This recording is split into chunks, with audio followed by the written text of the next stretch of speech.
আল্লাহ বলেন আমিনু কামা আমানান নাস, ঈমান আনো মানুষ যেমন ঈমান আনছে এই মানুষ দ্বারা আরেকটা ব্যাখ্যা ফেরাউনের বিবি আসিয়া, বুখারীর বর্ণনায় আসছে ফেরাউনের একটা কাজের মহিলা ছিল, ওই মহিলাটার কথাও বুখারীর বর্ণনায় আসছে।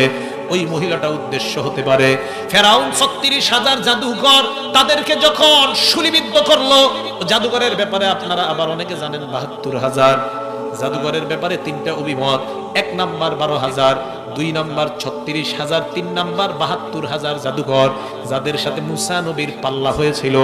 তবে আমার গবেষণায় ৩৬,০০০-এর বর্ণনাটা শক্তিশালী, তবে আমারটা শরীয়তের দলিল না, আলেমরা যেটা বলবে সেটাই শরীয়তের দলিল, এটা আমার নিজস্ব অভিমত। ৩ বর্ণনার মধ্যে আমার কাছে ৩৬,০০০-এর বর্ণনাটা শক্তিশালী।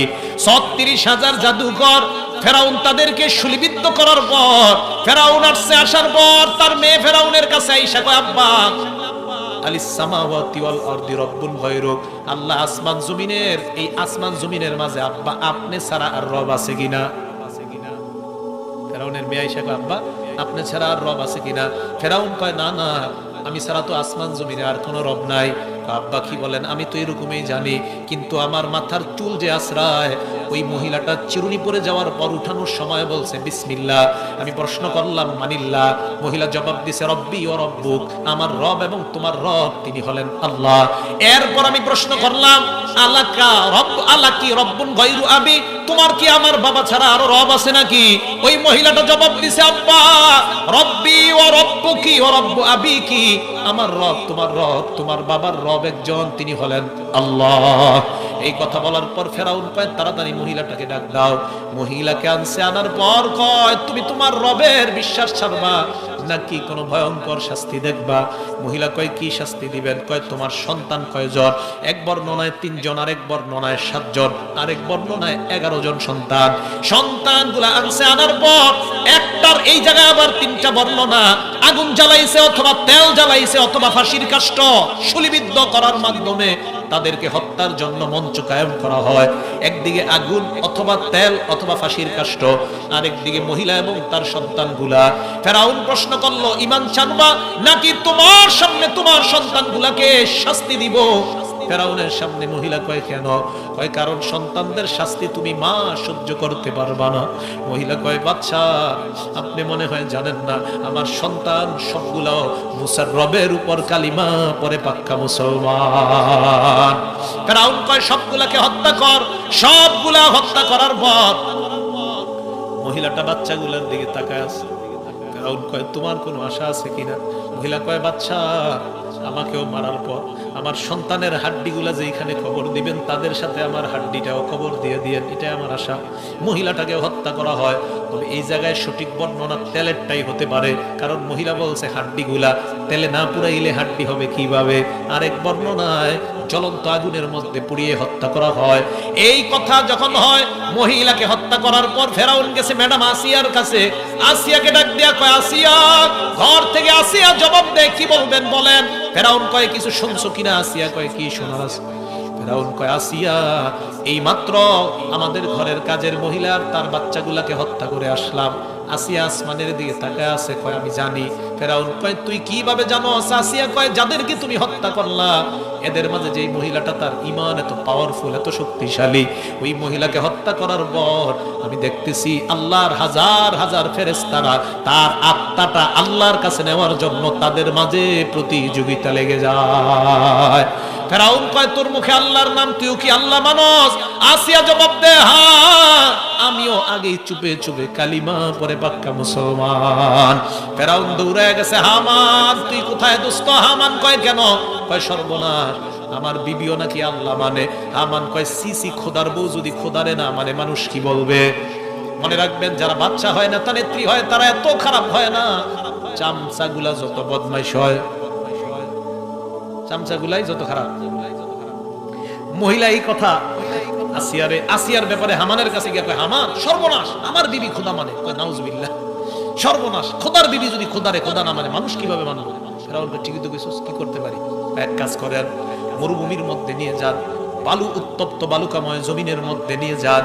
এই জমিনের মধ্যে নেওয়ার পর জমিনের মধ্যে শোয়া দেন, শোয়ানোর পর চেহারাটা সূর্যের দিকে করে দেন।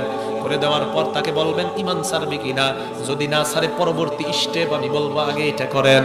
আসিয়াকে উত্তপ্ত বালুর মধ্যে নিয়ে শোয়ায়, চেহারাটা সূর্যের দিকে করছে, করার পর ফেরাউন কয় আসিয়া আতাতরুকিনাল ঈমান, ঈমান ছাড়বে কিনা বল।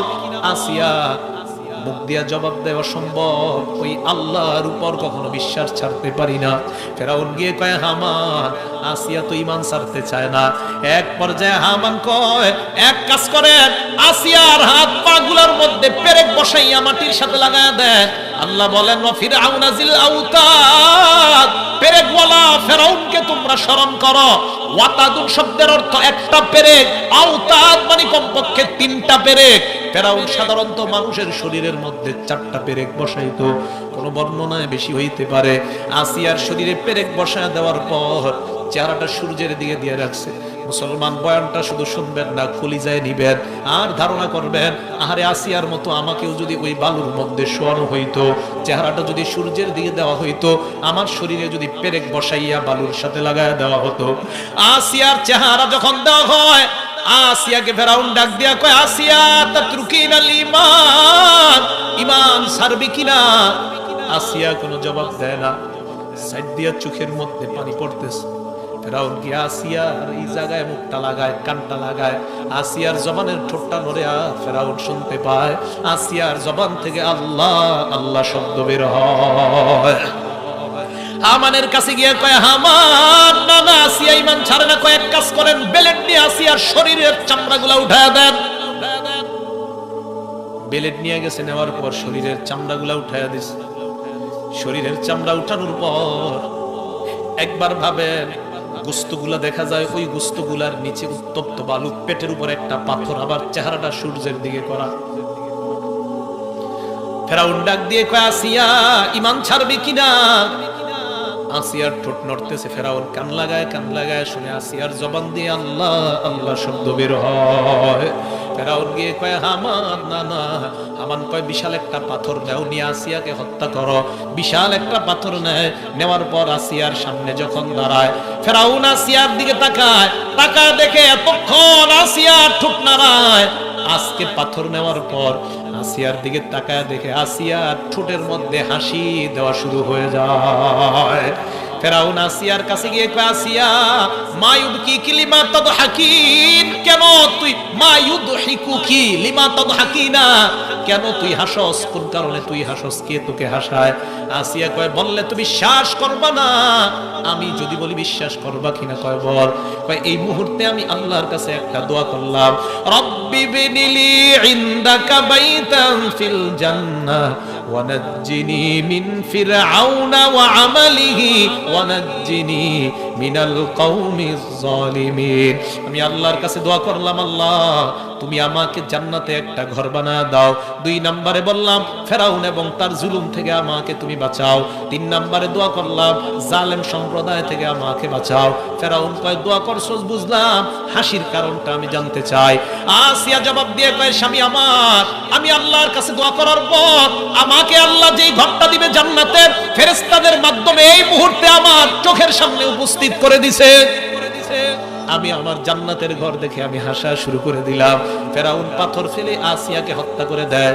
আমাদের নবীকে সাহাবারা প্রশ্ন করলেন, ইয়া রাসূলুল্লাহ, আসিয়াকে হত্যা করার পর আসিয়ার কি কষ্ট হয় নাই? আল্লাহর নবী জবাব দিলেন, আসিয়ার উপর পাথর পড়ার আগে আসিয়ার আত্মা আল্লাহর জান্নাতের মেহমান হয়ে যায়। তাহলে জান্নাতের মধ্যে যাইতে সবাই রাজি আছি না নাই? আল্লাহ বলেন 1 নাম্বার শর্ত ঈমান। ঈমান আবার কেমন? তাদের মতো ঈমান। কিয়ামতের ময়দানে একদল মানুষ জান্নাত দিবেন আল্লাহ, আরেক দল মানুষকে জাহান্নাম দিবে। আরেক দল ঈমানদার যাদেরকে বিভিন্ন মেয়াদে আল্লাহ জাহান্নামের মধ্যে দিবে। ওই বিভিন্ন মেয়াদে যাদেরকে জাহান্নামের মধ্যে দিবে, এদের মধ্যে আল্লাহ পাক রব্বুল আলামিন যে ঈমানদারগুলোকেও জাহান্নামে দিবে, ফেরেশতাদেরকে একদিন ডাক দিয়ে বলবে, আল্লাহ এ ফেরেশতা যাও যাও জাহান্নামের মধ্যে যাও। যাওয়ার পর তালাশ করবা আমার কোন কোন ঈমানদার বান্দাগুলা জাহান্নামে। ওই বান্দাগুলাকে পাওয়ার পর আখরিজু মিনান নার, জাহান্নাম থেকে বের করবা, বের করার পর আদখিলুহুমুল জান্নাহ, ওই ঈমানদারগুলাকেও জান্নাতের মেহমান বানায়া দাও। ফেরেশতারা জাহান্নামে যায়, যাওয়ার পর তালাশ করে একদল ঈমানদারকে পায়। হাদিসে আসছে কান্নাহুমুল হুমাম, হুমাম শব্দের অর্থ কয়লা, সবগুলা কয়লার মতো কালি। ফেরেশতারা কয় আল্লাহ না না, এই কয়লার মতো কালো মানুষ জান্নাতে দেওয়া যাবে না। আল্লাহ কয় কেন? কয় মাবুদ পরিবেশটা নষ্ট হবে। আল্লাহ কয় না না, এদেরকে জান্নাতের দরজার সামনে নিয়ে যাও। জান্নাতের দরজায় একটা গাছ আছে, গাছের নিচে একটা নদী আছে। এই নদীটাকে বলা হয় নাহরুল হায়াত, বাংলায় এর অর্থ হলো জীবন সাগর। কি সাগর? আল্লাহ বলবেন এই নদীতে তাদেরকে গোসল করাও। এদেরকে গোসল করানোর পর হাদিসের মধ্যে আসছে দুনিয়ার সবচাইতে সুন্দর মানুষের চাইতে আরো সুন্দর বানাইয়া আল্লাহ তাদেরকেও জান্নাতের মেহমান বানায়া দিবেন। আল্লাহ ফেরেশতাদেরকে বলবেন আর কোন ঈমানদার নাই। ফেরেশতারা জবাব দিবে আল্লাহ আর তো কোন ঈমানদার তালাশ করে পাই না। আল্লাহ বলবে দেখ দেখ তালাশ করে। ফেরেশতারা কয় না আর পাই না। আল্লাহর নবী বলেন এমন কিছু ঈমানদার তখনও জাহান্নামে আছে যাদের ব্যাপারে নবী জানে না, ওলিরা জানে না, ফেরেশতারাও জানে না। চিটার মতো করে করে জাহান্নামের বিভিন্ন কিনারায় তারা পড়ে আছে। আল্লাহ নিজের কুদরতি পা বা কুদরতি হাত জাহান্নামে মারবে। মারার পর কোদাল, চিনেননি কোদাল, কোদাল দিয়ে আপনারা যেইভাবে মাটি কাচান, ওই ঈমানদার বান্দাগুলা জাহান্নাম থেকে আল্লাহ কাচাইয়া সবগুলারে আল্লাহ বের করে ওই জীবন সাগরের মধ্যে চুবা দিয়া গোসল করাইয়া সবগুলাকে আল্লাহ জান্নাতের মেহমান বানায়া দিবেন। সবগুলাকে জান্নাতে দেওয়ার পর একজন বাকি আছে। কয়জন ঈমানদার বাকি? হাজার হাজার বছর জাহান্নামে জ্বলার পর ওই ঈমানদারের মনে আসবে আল্লাহ এতদিন তুমি আমাকে জাহান্নামে রাখলা। মুসলিম শরীফের হাদিসের বর্ণনা, মাবুদ গো আমারও তো একটু জাহান্নামের বাহিরটা দেখতে মনে চায়। হাদিসটা শুনবেন, আমি বলে দিই, মুসনাদে আহমদ আর মুসলিম শরীফ দোনো কিতাব মিলায়া হাদিসটা বলতেছে।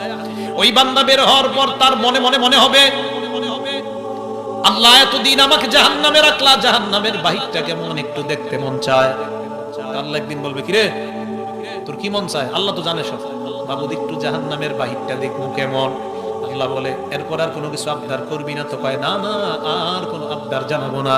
আল্লাহ বলবেন যাও যাও জাহান্নামের বাহিরে যাও, দেখে আসো। ওই বান্দা জাহান্নামের বাহিরে যায়, যাওয়ার পর তাকায়, এইভাবে তাকায় দেখবে সামনে বিশাল বড় একটা ময়দান। ওই ময়দানটা দেখার পর ওই বান্দা তাকায় দেখবে ময়দানের ওপাশে একটা সুন্দর বাড়ি দেখা যায়। এটা হলো এক বর্ণনা। আরেক বর্ণনায় ওই বান্দা যখন দেখবে একটা গাছ, এই গাছটার কাছে বান্দার যাইতে মন চায়। আল্লাহর কাছে বলে আল্লাহ গাছের নিচে আমি যাব।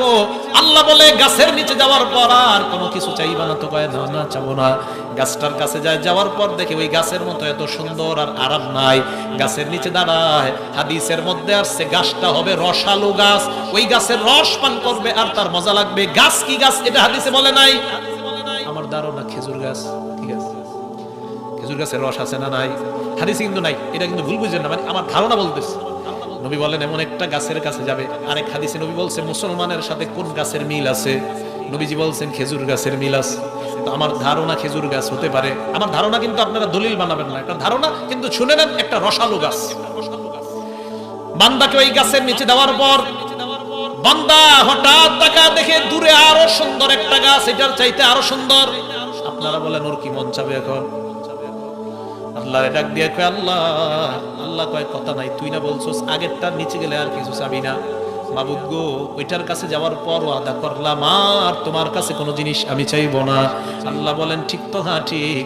ওই বান্দাকে দ্বিতীয় গাছের কাছে নেওয়ার পর দেখে আগেরটার চাইতে আরো বেশি নিয়ামত। এবার ওই গাছের নিচে থাকতে থাকতে হঠাৎ দেখে আরেকটা গাছ, ওই গাছটা একদম জান্নাতের দরজায় দেখা যায়। ওই বান্দা আল্লাহর কাছে বলে আল্লাহ, আল্লাহ কয় আমি জানি তুই কি বলবি, কিন্তু বলতে পারবি না, তুই না ওয়াদা করলি। আল্লাহর কাছে বলবে আল্লাহ আমি ওয়াদা করলাম ওই গাছের কাছে একবার যাওয়ার পর আর কিছুই চাইবো না। ওই বান্দাকে আল্লাহ, মুসলিম শরীফের হাদিস, তৃতীয় গাছের কাছে যখন নেবে, গাছটা একদম জান্নাতের দরজায়।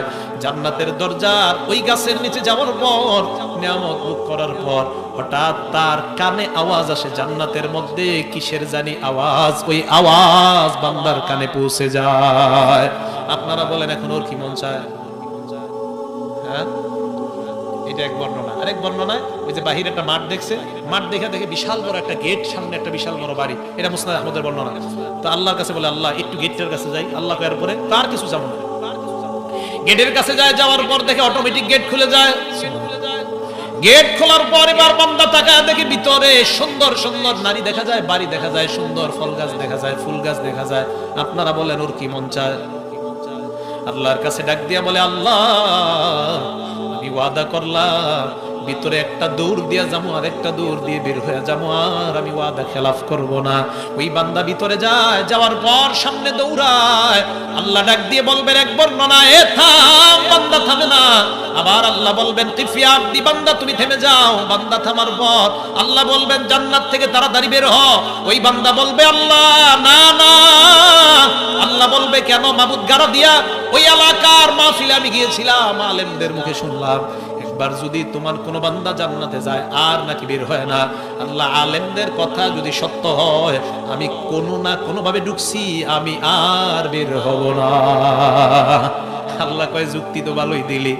নবীজি বলেন এই যে বান্দার প্রতি দয়াগুলা, এগুলা আমার আল্লাহই ঘটাইতেছেন। আল্লাহ তার প্রতি রহম করায়া করায়া এইভাবে সামনে নিতেছেন।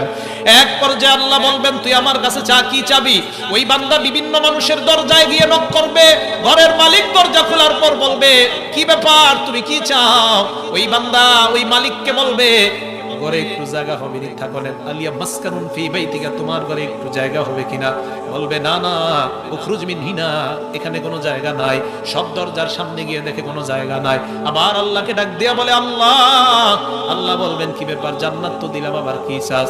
কয় মাবুদ জান্নাত তো দিলেন, থাকনের তো ঘর নাই। আল্লাহ বলেন তুই আমার কাছে চা, কি চাবি? বান্দা আল্লাহর কাছে এমন জিনিস চাইবে যে এইগুলা আল্লাহর পছন্দ হবে না। যদি বাঙালি হয় মনে হয় জালমুড়ি চাইব, হাদিসে নাই, মানে এমন জিনিস চাইবো আল্লাহর পছন্দ। আপনারা এইগুলাই বার্গার, বিরিয়ানি, আল্লাহ বলবেন এডি খাওয়াইতে তোরে জান্নাতে আনছে। মাবুদ আমি তো এর চেয়ে বেশি কিছু জানি না। আল্লাহ বলবেন তুই লিস্টি কর, আমি বলি এইগুলা লেখ, এই অনুযায়ী সব তোরে দিব। জান্নাতে থাকার জন্য খাবারের প্রয়োজন, হ্যাঁ মাবুদ খাবারের প্রয়োজন। যা যা জান্নাতের সব রকমের ফল ফলাদি দান করলাম। জান্নাতে তোর পানিও প্রয়োজন, হ্যাঁ পানিও প্রয়োজন। আল্লাহ বলেন শারাবান তাহুরা দান করলাম। জান্নাতে থাকার জন্য তোর একটা পালঙের প্রয়োজন, হ্যাঁ পালঙের প্রয়োজন। আল্লাহ বলেন এমন পালং দিলাম মুকাল্লালান বিযযাহাবি ওয়াল ফিদ্দা, স্বর্ণ এবং রূপা দ্বারা তৈরি করা পালং তোমাকে দান করলাম। পালঙের মধ্যে একা থাইকা মজা নাই। ওই বান্দা বলবে আল্লাহ এটা আবার কে?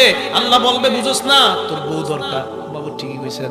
আল্লাহ বলবেন এমন হুর গেলমান দান করলাম, যেই হুর যদি একবার দুনিয়ার দিকে নিঃশ্বাস ফেলে দেয়, পুরা দুনিয়াটা সুরভিত হয়ে যায়। বউ দেওয়ার পর, পালং দেওয়ার পর, খানা পানি দেওয়ার পর, যৌতুক মালামাল সব দেওয়ার পর আল্লাহ বলেন এইগুলা রাখার জন্য তোর একটা সুন্দর ঘরের দরকার। হ্যাঁ মাবুদ সুন্দর একটা ঘরের দরকার। আল্লাহ বলেন সামান্য ঈমান, ঈমান, ঈমান, এই সর্বশেষ ঈমানদার বান্দা হিসাবে আমি তোমাকে জান্নাতে আনলাম। এই সামান্য ঈমানের কারণে আমি আল্লাহ তোমাকে 10 দুনিয়া, আর একটা বর্ণনায় 11টা দুনিয়ার সমপরিমাণ জান্নাতের একটা বালাখানার মালিক বানায়া দিলাম। তাহলে বলেন এমন জান্নাত সকলের দরকার আছে না নাই? এই জান্নাতের মধ্যে যাওয়ার পর তাহলে আর কোন ঈমানদার জাহান্নামের মধ্যে নাই। সব বেঈমানরা জাহান্নামের মধ্যে, সব ঈমানদাররা জান্নাতের মধ্যে। নবীজি হাদিসের মধ্যে বলেন ঈমানদারদের মনে একটা ভয়, জাহান্নামীদের মনে একটা আশা। বলেন ঈমানদারদের মনে ভয়, ঈমানদারদের মনে ভয়। বলেন সবাই ঈমানদারদের মনে, আর জাহান্নামীদের মনে আশা। সব ঈমানদার কোথায়? জান্নাতে। সবার মনে একটা ভয়, আরে না জানি কখন আল্লাহ ঘাটটা ধাক্কা দিয়ে বের করে দেয় ভয়। জাহান্নামীদের আশা কোনো না কোনো দিন আল্লাহ আমাদেরকে মনে হয় রেহাই করবেন। হঠাৎ আল্লাহ একদিন ডাক দিবে, ইয়া আহলাল জান্নাহ, হে জান্নাতীরা নিচের দিকে তাকান। জান্নাতীরা ভয় পাবে, সর্বনাশ, আল্লাহ ডাক দিলেন কেন? ডাক দেওয়ার পর আল্লাহ বলবেন নিচের দিকে তাকা। তাকানোর পর একটা জায়গা আছে, এই জায়গাটার নাম হলো আরফ। বলেন কি নাম? আরব বলা হয় জান্নাত আর জাহান্নামের মাঝামাঝি মিডল পয়েন্টের একটা জায়গা। এই জায়গাটাকে বলা হয় আরফ। আরফের মধ্যে কারা থাকবে? যাদের নেকির পাল্লা আর বদির পাল্লা সমান সমান, তাদেরকে আল্লাহ আরফের মধ্যে রাখবে। আরফের মধ্যে যাদেরকে রাখবে, নিচে তাকাইলে দেখবে জাহান্নাম, উপরে তাকাইলে দেখবে জান্নাত। আল্লাহ ফেরেশতাদেরকে বলবে আরববাসীরা কি চায়? বুঝবে না? জান্নাত, জাহান্নাম, মাঝে আরফ। এবার ফেরেশতারা বলবে আল্লাহ লাম ইয়াদখুলুহা ওয়া হুম ইয়াতমাউন, আল্লাহ এরা জান্নাতে যায় নাই, তবে এরা জান্নাতের মধ্যে ঢুকতে চায়। এই কথা বলার পর আল্লাহ বলবেন আরববাসীদেরকে বলো জান্নাতের দিকে তাকানোর জন্য, আর এক একজনকে বলো সালাম দিতে। এক একটা সালাম জান্নাতীদেরকে দিবে। ওই আরববাসীরা সালাম দিতে দিতে তাদেরকেও জান্নাতের মেহমান বানায় দাও। তাহলে আরববাসীরা এখন আর নাই আরফের মধ্যে, সবাই কোথায় বুঝেন? উপরে জান্নাত, নিচে জাহান্নাম, মাঝখানে আরফ। আরফের মধ্যে আর কেউ নাই, আরফটা খালি। আল্লাহ বলবে জান্নাতীরা নিচে তাকায়। এবার আল্লাহ জাহান্নামীদেরকে ডাক দিবে, এ জাহান্নামীর দল উপরে তাকা। জাহান্নামীরা আশায় থাকবে, আরে আল্লাহ ডাক দিছে কতদিন পরে। এক আয়াতের মধ্যে আসছে জাহান্নামীরা জাহান্নামের দারোগা ফেরেশতাকে বলবে, ও ফেরেশতা আল্লাহরে বলো একটু পানি দেওয়ার জন্য।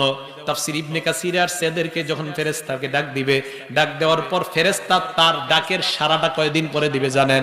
আল্লাহ এই দুনিয়াটা দুইবার সৃষ্টি করলে যত হাজার বছর বয়স হবে এই পরিমাণ বছর পরে ফেরেশতা বলবে, বল কি বলবি।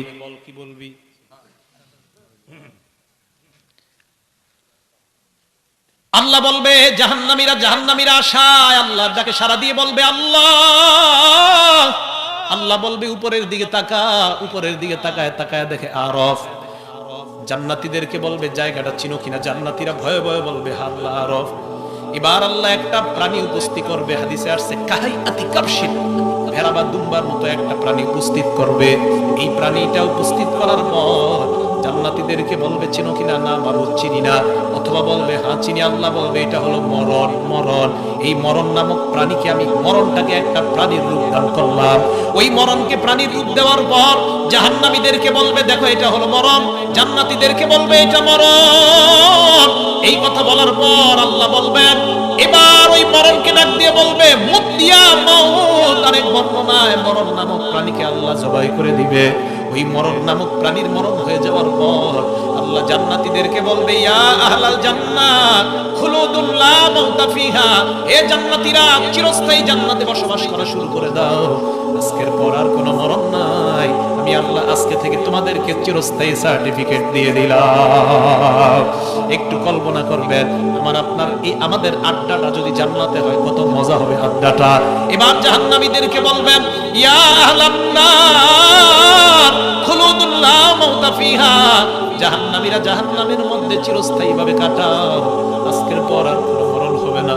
জাহান্নামীরা আফসোস করতে করতে বলবে আরে আল্লাহ যদি বলতো সমুদ্র পরিমাণ, দুনিয়া পরিমাণ, ওই পরিমাণ বালু কণা এইগুলা গুণে শেষ করা যাবে যেদিন, ওই দিনও যদি আল্লাহ একটু মুক্তি দেওয়ার ঘোষণা করতেন তাও তো একটা আশায় থাকতাম।